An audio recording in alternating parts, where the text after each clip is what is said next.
Silence is a paradox, a contradiction, an impossibility. Its emptiness is inviting, enticing, serene. Yet there is an unnerving chill to it that tingles your spine and freezes your blood. It is the unknown void that yearns to be filled, but you dare not disturb it for fear of what will come after. You long for this noiseless world, all the while wishing for its somber emptiness to end. Its punishing stillness greets me whenever I walk into that room and see the piano in the corner. The polished sheen of the black-white keys is dulled by the dust and neglect. The grey walls that once echoed with melodic chords that rung through the house like a triumphant choir, now only magnifying the pounding of the heavy rain on the window. Each drop boomed against the glass like a gunshot in the quiet air. In a vain attempt to silence the downpour, I closed the drapes, but the thin, faded curtains only succeeded in making the colorless room darker. Unfortunately, silence relishes in the dark, becomes even more profound.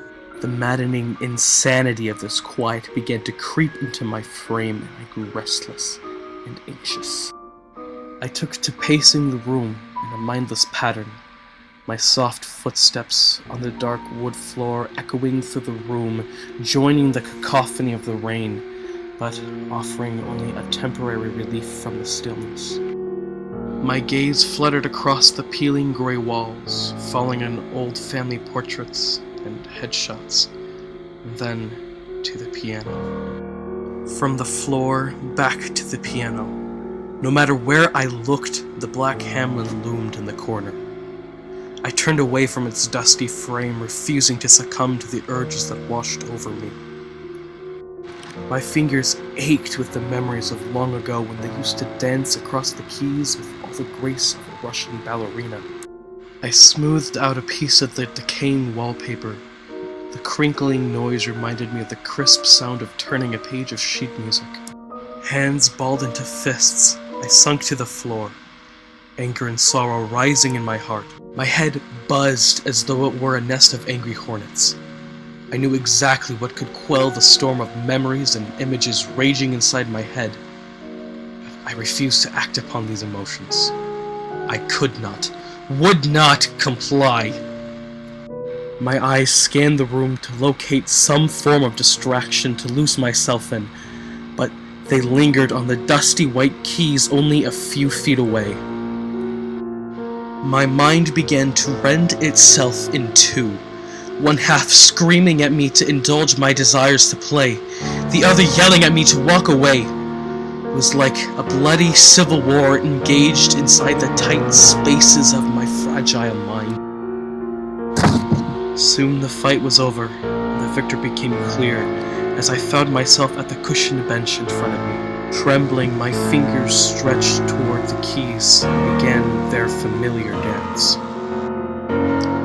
At first, it was only a chaotic mess of sour notes and dissonant chords, but gradually it grew into a beautiful piece that could rival that of the classic composers. I poured my soul into the playing, and in turn, I was filled with the memories I had tried so hard to suppress. Memories of my older brother, teaching me my scales and chromatics at age 11, his gentle reassurances at missed chords, and his broad, toothy smile when I finally got a complex passage correct. The joy I felt when he called me his little protege. The song changed to a tense ballad as I remembered his strange visits to the hospital when I was 16. During my brief visits, I would tell him the stories of the songs I had just learned or mastered. With a subtle crescendo, the song became more frantic as flashes of my brother lying limp on the bathroom floor, an empty pill bottle in his lifeless hand sting in my mind.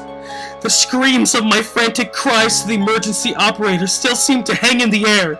The pulsating blue and red lights outside my bedroom window illuminated my thoughts.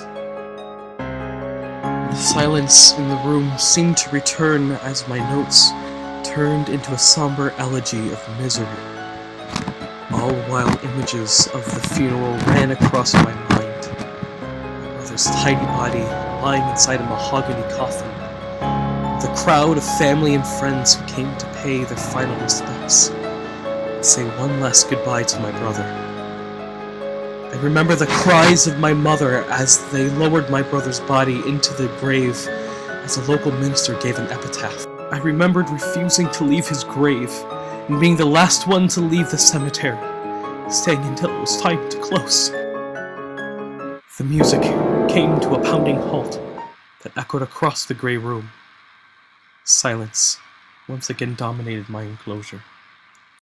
Head in dusty hands, my frame shook with painful, quiet sobs as tears dripped through my fingers onto the keys. I was once again enveloped by the enticing stillness. I reveled in it, welcomed it. Rain continued its droning battery in the background, but I couldn't hear it. At least, wouldn't allow myself to hear it. I let the stillness wash over me, so that I could disappear in its swirling void and never return. Because, after all, silence is a paradox, a contradiction.